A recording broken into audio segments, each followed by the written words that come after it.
Dois fatos marcaram o noticiário nacional e internacional nos últimos dias. O primeiro, este da Globo, o de que o Grupo Globo de televisão teria pago propinas para a FIFA para se apoderar das transmissões dos jogos da Copa do Mundo até 2030. E o segundo é este da vitória, finalmente, da Síria sobre a guerra civil que devastou aquele país, matou quase 500 mil pessoas, provocou o exílio de mais de 5 milhões. A Síria finalmente parece ter resolvido o problema graças à ajuda da Rússia, do Irã e também do Hezbollah. Bom, o caso da Globo, como a gente sabe, não é novo, vem de há muito tempo. Mas agora as notícias estouraram a partir de Nova York com a denúncia de um cidadão chamado Alejandro Buzarco e que em seguida provocou o suicídio de um outro delator lá na Argentina. Vejamos inicialmente como deu a Record, a principal concorrente, o noticiário sobre essa questão global. Em Nova York, o argentino que delatou o esquema de corrupção na FIFA voltou a afirmar que emissoras de TV pagaram propina para garantir os direitos de transmissão do futebol, entre elas a TV Globo. Hoje, um dos denunciados de participação no esquema foi encontrado morto na Argentina. Alejandro Buzarco voltou ao banco das testemunhas no Tribunal Federal do Brooklyn. A promotoria apresentou contratos que, segundo Buzarco, comprovam a participação da Rede Globo e da mexicana Televisa no pagamento de propina para garantir os direitos de transmissão de campeonatos internacionais. Então, mas isso aí não é tudo. O importante é que a gente entre nos meandros desta questão. E ninguém melhor do que o jornalista Luiz Nassif para esclarecer melhor essa questão desde o seu início. E que não está bem nos escândalos da Globo, mas em junho de 2013, quando estouraram aquelas chamadas manifestações populares que abalaram o país e acabou derrubando a presidenta Dilma Rousseff em 2015. Vamos analisar aqui o artigo do Luiz Nassif no seu blog Jornal GGN, com o título Xadrez do CBF, FIFA e a Globo faz a diferença na justiça, por Luiz Nassif. Então, o que diz o Luiz Nassif? Antes da Lava Jato e das jornadas de junho de 2013, já havia um acordo tácito para a imprensa, Globo à frente, e procuradores. Matérias penais sempre renderam leitura e audiência. A mídia ia atrás dos escândalos investigados, selecionava alguns e lhes dava visibilidade.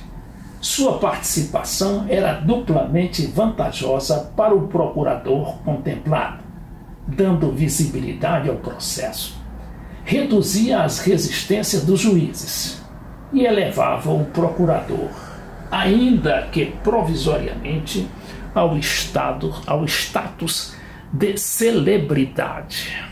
Olha aí como é que surgiu também a Lava Jato, tudo intrincado, Globo, FIFA, não é? Mas o importante aqui é quando o Luiz Nassif aborda diretamente essa questão das denúncias. Então, diz aqui o Nassif. Peça 3. As interferências diretas. O episódio da delação da JBS foi o corolário dessa atuação. A gente sabe que a JBS, né, gravou o Michel Temer lá e gerou aquela denúncia a primeira denúncia contra o Temer, depois teve a segunda. Então, ocorreu, quer dizer, esse episódio ocorreu dias depois do Ministério Público Espanhol. Veja bem, Ministério Público Espanhol. denunciar Ricardo Teixeira por corrupção na venda dos direitos de transmissão da Copa Brasil, da qual a única compradora foi a Globo. Ou seja, um escândalo brasileiro com personagens brasileiros, ocorrido em território brasileiro e desvendado pelo Ministério Público Espanhol. Cadê o Ministério Público Brasileiro? Nada. Apagaram tudo, ocultaram tudo. Outra parte do escândalo levantado pelo FBI. Uma terceira parte pelo Ministério Público Suíço e nada pelo Ministério Público Federal do Brasil. Poucos dias antes vazou a informação de que o Ministério Público Espanhol tinha levantado a prova decisiva da corrupção da Globo: a compra dos direitos da transmissão da Copa Brasil sem o uso de laranjas.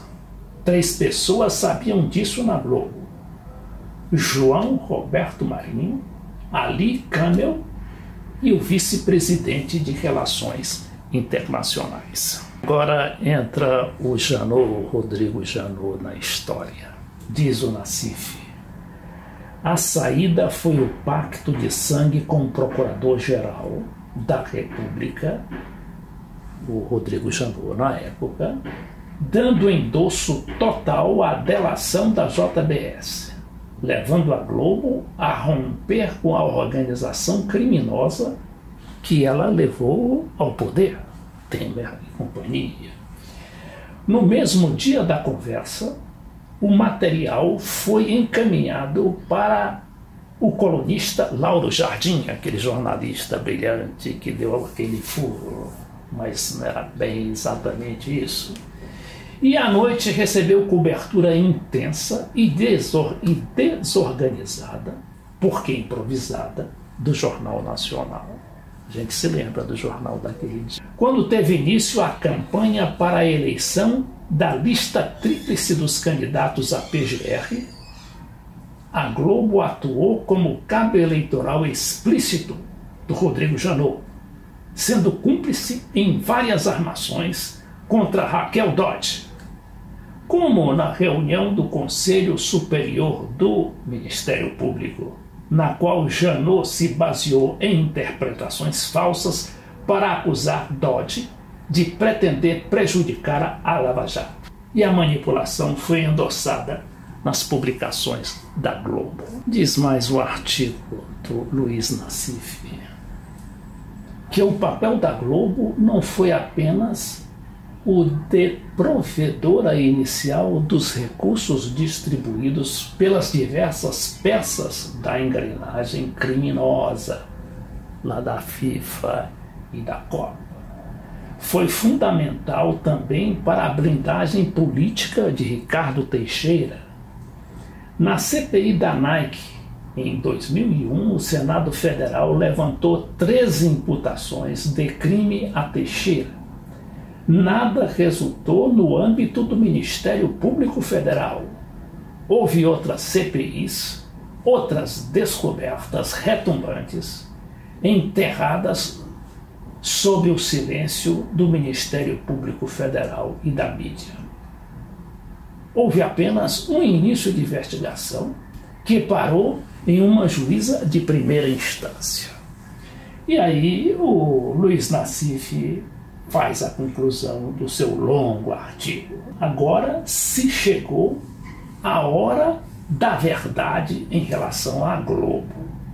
As evidências de crime são enormes, e não apenas na confissão do lobista Alejandro Buzzarco à Corte de Nova York, aos inquéritos na Espanha batendo direto na Copa Brasil, há as investigações na Suíça.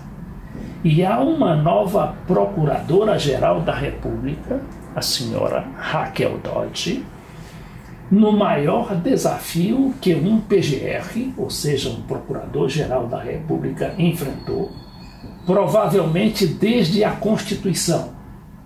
2 pontos. Provar que o MPF é um poder de Estado de fato e que não existem intocáveis na República. São tão abundantes as informações que jorram do exterior que não será possível esconder o fato debaixo do tapete, como foi feito em outros tempos com tantos inquéritos. Do desafio de investigar a Globo se saberá se o Ministério Público se assumirá como poder do Estado ou se continuará atrelado a uma organização criminosa. Mas antes da gente terminar este bloco sobre a Globo, para entrar depois na questão da guerra da Síria, que também terá influência sobre a ordem global, inclusive a brasileira, nós vamos repassar um pouco o noticiário da Record sobre aquelas denúncias do Buzzarco lá em Nova York.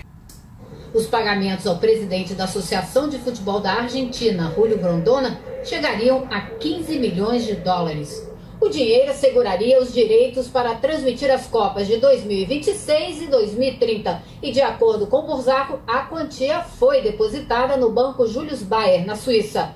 Burzako chorou antes de começar a depor. A audiência foi adiada por 1h30. Depois ele contou que participou de uma reunião em Londres em 2013, na qual Marco Polo Del Nero e José Maria Marim reclamaram os pagamentos de 3 milhões de dólares em propinas referentes às Copas Libertadores e América, que ainda não haviam sido depositados. Burzako disse ainda que a empresa Datiza foi criada por 3 parceiros: a Trafic, do brasileiro J. Ávila, a argentina Full Play e a Torneios e Competências, do próprio Burzako. Uma das funções da empresa era repassar propina. Ontem ele acusou outro argentino, Jorge Delon, advogado do programa Futebol para Todos, de ter recebido 2 milhões de dólares em propinas. Poucas horas depois, o corpo de Delon foi encontrado numa estação de trens no subúrbio de Buenos Aires. Tudo indica que ele cometeu suicídio. A operação do FBI, que investigou a FIFA, deflagrada em maio de 2015, tirou das sombras um poderoso personagem dos bastidores do futebol brasileiro. Marcelo Campos Pinto era o encarregado de comprar os direitos de transmissão para a TV Globo, sempre envolvendo valores milionários. Marcelo foi afastado da emissora em novembro de 2015, 2 dias depois de o ex-presidente da CBF, José Maria Marim, ser extraditado para os Estados Unidos. Durante 2 décadas, Campos Pinto teve uma relação íntima com outro todo-poderoso, Ricardo Teixeira, garantindo direitos exclusivos para a Globo dentro e fora do Brasil. Quando Cartola se afastou, em meio a denúncias de corrupção, Campos Pinto tratou de se aproximar dos sucessores. Uma mensagem de e-mail apreendida pela Polícia Federal deixa claro a relação próxima entre o executivo da Globo e os Cartolas. Marcelo Campos Pinto escreveu para Marco Polo Del Nero, que ainda era apenas diretor da CBF: meu querido e prezado amigo, presidente Marco Polo, conte sempre comigo em qualquer situação. Agora, a acusação de que a Globo teria pago propina para garantir os direitos das Copas de 2026 e 2030 coloca os negócios do executivo da Globo no foco do FBI. O Jornal da Record teve acesso a este documento registrado no 5º Ofício de Notas do Rio de Janeiro. Ele demonstra que Marcelo Campos Pinto era homem de confiança dos donos da Globo e não agia por conta própria. Pela procuração, o executivo recebeu da Globo poderes para fechar os contratos de direitos de transmissão com a FIFA durante o período de 2023 a 2030. Assinam Roberto Irineu Marinho, presidente, e João Roberto Marinho, vice-presidente do Grupo Globo. Bom, agora a gente vê a resposta da Globo dada no Jornal Nacional, na voz potente do William Bonner. Reiterando o que declarou ontem em nota, o Grupo Globo afirma veementemente que não pratica nem tolera qualquer pagamento de propina em amplas investigações internas, desde que o caso FIFA veio a público há mais de 2 anos. o Grupo Globo apurou que jamais realizou pagamentos que não os previstos nos contratos. A nota completa do Grupo Globo, lida ontem aqui, está na página do Jornal Nacional na internet. O presidente da CBF, Marco Polo Del Nero, negou a participação em esquemas ilícitos. A Fox Sports negou o pagamento de propina e disse não ter conhecimento de esquemas ilegais na aquisição de direitos de transmissões. Bom, agora a gente pode falar da Síria, na guerra da Síria, que finalmente está terminando. Não terminou de vez, como a gente sabe, porque ainda tem alguns bolsões, não é? Muito limitados lá na fronteira com a Turquia e até perto de Damasco. Mas o país já controla toda a economia, todas as grandes cidades, e já dá por eliminado aquele chamado Estado Islâmico, aquele Estado, aquele califado que chegou até a ser fundado na fronteira da Síria com o Iraque. E de lá também espraiava todo o seu poder, inclusive com duas grandes fontes de petróleo, como de Mossul e outras. Para entender a questão síria, é preciso primeiro sabermos como é que se estava movendo o tabuleiro internacional, ou mais especificamente ali no Oriente Médio, antes que fosse proclamada esta vitória. O que aconteceu?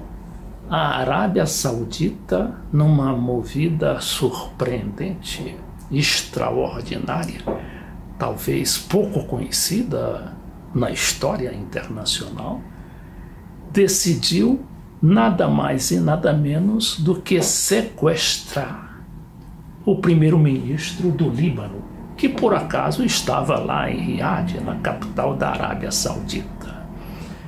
E além disso, obrigou o primeiro-ministro a renunciar pela televisão, uma rede lá da Arábia Saudita, tendo atrás, claro, a bandeira de seu país. E o Assad culpou o Hezbollah e o Irã de estarem criando problemas, de estarem engolfando o Oriente Médio numa nova guerra.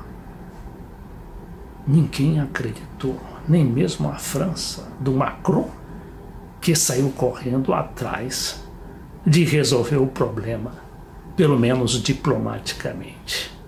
Mas o que aconteceu foi que o primeiro-ministro voltou para o Líbano, depois de uma visita ao Macron lá na França e depois uma outra visita ao Egito, voltou e disse que, bom, essa minha renúncia está suspensa, eu devo continuar primeiro-ministro. E era exatamente isso que estava querendo todas as forças que compõem o governo líbano, o governo libanês, que é um tanto complexa, porque ela é formada das três principais correntes que mandam no país. Primeiro são os cristãos, que dominam a metade do parlamento. A outra metade é dividida entre os muçulmanos sunitas e os muçulmanos xiitas. Ocorre que o Hariri, que é o primeiro-ministro, continua primeiro-ministro, é xiita. E o aliás, o primeiro-ministro é sunita, por isso as suas ligações, inclusive comerciais e empresariais, com a Arábia Saudita. E o Hezbollah, que tem uma presença constante, inclusive militar, no governo, é de origem xiita. Mas por que então a Arábia Saudita queria esta renúncia forçada do primeiro-ministro Saad Hariri? Bom, só se explica como se fosse um tiro no pé, porque as evidências ali estavam à vista de todos. O que estava acontecendo? O Irã, e através da Rússia, os bombardeios da Rússia, estava juntamente com o Hezbollah, as forças, quase 5.000 homens, ganhando a guerra na Síria. Era quase uma questão de não retorno, situação de não retorno. E aí a Arábia Saudita quis dar uma de sabichona e acabou fazendo o quê? Acabou provocando a unidade ainda maior das três forças principais do Líbano, que são os cristãos, os muçulmanos sunitas e os muçulmanos xiitas. Nestes muçulmanos xiitas está o Hezbollah, que é uma força não só política, como militar e social muito organizada no Líbano, a ponto de já ter expulsado do país as forças israelenses em 2006. Bom, mas o primeiro-ministro acabou voltando ao país e sendo recebido com todas as honras militares, inclusive, porque acabou participando do dia de comemoração nacional da independência daquele país. Depois de ter se encontrado com o presidente, que é de origem cristã, não é? É o presidente Michel Aoun, que também, juntamente com as forças xiitas e sunitas, estavam decididos a não considerar a tal da renúncia do Hariri. Na verdade, o objetivo final da Arábia Saudita era criar uma situação de instabilidade, ou melhor, de desestabilização do Líbano, para justificar uma intervenção estrangeira e, com isso, remotamente possibilitar ou a derrota, não a derrota, mas a procrastinação, o adiamento da vitória das forças democráticas na Síria. Mas aí se pergunta, como é que seria essa intervenção estrangeira se o Hezbollah, cada dia mais poderoso, já chegou em 2006 a expulsar do Líbano as forças israelenses? Quem iria intervir no Líbano? A Arábia Saudita não tem exército nem forças preparadas para tal. Israel iria novamente se arriscar? É uma nova derrota? Bom, podia ser os americanos, mas os americanos iam entrar nessa? Dificilmente.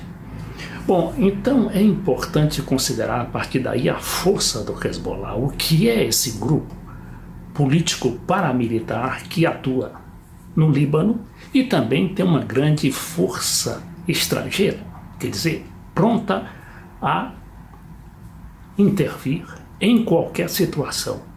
Não se sabe exatamente o número de soldados e de militantes armados que tem o Hezbollah lá no Líbano, onde fica a sede do partido e a sede de seu quartel-general. Calcula-se que é entre 60 e 120 mil homens, nada confirmado ainda. Mas se sabe que o Hezbollah é uma força orgânica e que não vive de ajuda exterior, ainda que a receba, porque eles têm os mecanismos próprios, que são os serviços sociais, que incluem escolas próprias, inclusive faculdades de medicina, hospitais e projetos de agricultura. Um desses objetivos do Hezbollah, e que funciona muito bem lá no Líbano, é o tratamento daquelas pessoas atingidas pela guerra ou então por atentados terroristas partidos de Israel e de outros países. E além da sua capacidade de intervir como interveio, no caso lá da Síria, a favor do Irã. É por causa dessa força, dessa potencialidade de enfrentar Israel, os Estados Unidos e mesmo os países europeus, que o grupo Hezbollah é considerado pelos Estados Unidos, por Israel, inclusive pela Arábia Saudita, como um inimigo figadal e, portanto, como terrorista, uma força terrorista. Ora, a Arábia Saudita não considera aqueles rebeldes sírios lá como do Estado Islâmico, que degolava inclusive crianças, mães, não é? E arrasava com sítios culturais do país milenares lá na Síria, mas considera o Hezbollah um partido, uma força paramilitar terrorista. Só para a gente ter uma ideia, aquela guerra começou exatamente no dia 26 de janeiro. E alguns declaram que a partir de 15 de março daquele ano, de 2011, quer dizer, quase 7 anos, né? 7 anos de guerra, que já produziram quase 500 mil mortos, 1 milhão de feridos, ninguém sabe, 4 ou 5 milhões de exilados, grande parte na Europa, inclusive causando instabilidade em alguns países da Europa. Houve também nessa guerra, né? Ela foi feita a partir de uma mobilização social e midiática determinada pelas grandes potências que queriam fazer com que a Síria virasse um tipo Iraque, um tipo Líbia, né? Onde ninguém manda mais, a não ser as potências ocidentais. E estavam de olho também no petróleo da Síria, que é importante, não é? E também na posição estratégica daquele país, muito perto de Israel. Israel não tem problemas perto da sua fronteira. Isso tudo, esses fatores todos, acabaram desencadeando essa guerra, não é? Que as potências ocidentais, Estados Unidos à frente, achavam que seria uma barbada para eles, como tinham sido o Iraque e a Líbia. Sabemos nós, né, que o presidente da Líbia chegou a ser assassinado e esquartejado nas ruas da capital da Líbia, claro que por terroristas, por militantes envenenados pela propaganda ocidental, só para pegar o petróleo daquele país e acabar, arrasar com todo o programa social do presidente, né, Gaddafi, que, entre outras coisas, dava uma bolsa de $500 a cada família, além de ter eliminado o analfabetismo naquele país. Então, para comemorar a vitória do país e preparar, né, os sírios para a nova situação criada, porque tem muito a que reconstruir, a tratar dos feridos, né, mais de 1 milhão de feridos. O presidente Putin chama a sua residência lá em Sochi, à beira do Mar Negro, né, aquela parte ali da Rússia, um pouco distante de Moscou. Ele chama o presidente da Síria, Bashar al-Assad, que os Estados Unidos e as potências ocidentais queriam se livrar de qualquer jeito, mas não conseguiram, justamente porque esse presidente nunca se curvou à vontade daqueles países. Bom, e aí o que é que ele faz? Ele se reúne com o presidente, juntamente com todo o alto comando militar da Rússia, que estava lá presente, e que houve um relato do presidente Assad, depois, logicamente, do relato do presidente Putin. Só que essa reunião precede a uma outra, talvez ainda mais importante, porque é uma reunião entre os presidentes da Rússia, do Irã e da Turquia. Ora, a Turquia foi atraída, não é, para esse novo bloco de nações para justamente enfrentar a potência, o poderio dos Estados Unidos e do Ocidente. Só que essa reunião, que vai tratar da reconstrução da Síria, ela vai, primeiro de tudo, cuidar para que aquilo se consolide e não volte mais a sofrer as intervenções intermitentes dos países ocidentais.